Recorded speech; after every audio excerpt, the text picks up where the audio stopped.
Primary স্কুলে visit করতে গিয়েছিল ইন্সপেক্টর, তারপরে প্রাইমারি না হাই স্কুল ভিজিট করতে গেছে। যায়া জিজ্ঞেস করছে ছেলেরা কি পড়ছে, বল ইতিহাস। ঠিক আছে, ইতিহাস থেকেই প্রশ্ন করব, বলতো চীনের প্রাচীর কে ভেঙেছে? ছেলেরা জবাব দিচ্ছে না। তুমি বলো, কেউ বলছে না। বেঞ্চের কোনা যে ছেলেটি, সে বলছে সর্বনাশ, কেউ যখন স্বীকার করে না, এটা তো আমার মাথায় আসবে। সব শেষ ইন্সপেক্টর তাকে বলছে তুমি বলো তো কে ভেঙেছে চীনের প্রাচীর?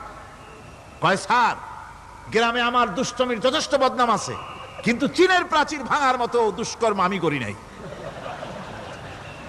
ইন্সপেক্টর খুব রেগে গেলেন, মাস্টারের দিকে তাকালেন, এই বুঝি আপনার ইতিহাস পড়ানো?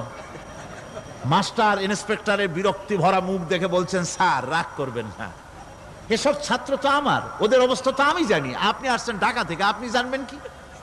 আমি হলপ করে বলতে পারি আমার ক্লাসের কোন ছাত্র চীনের প্রাচীর ভাঙে নাই।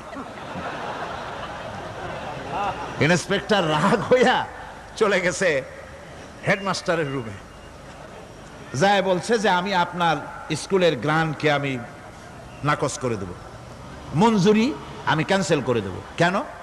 এই অবস্থা।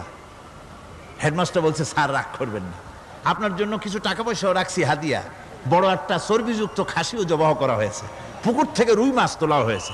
তারপরেও আমার ছাত্ররা, টিচাররা বলার পরেও যদি আপনার সন্দেহ হয়ে থাকে যে আমার ছাত্ররাই ভাঙছে, তো ওই আপনি অসন্তুষ্ট হবেন না, রাগ করবেন না স্যার, ওই প্রাচীর ভাঙতে যা খরচ লাগে আমি কিছু খরচ দেবো, তো আপনি রাগ করেন না।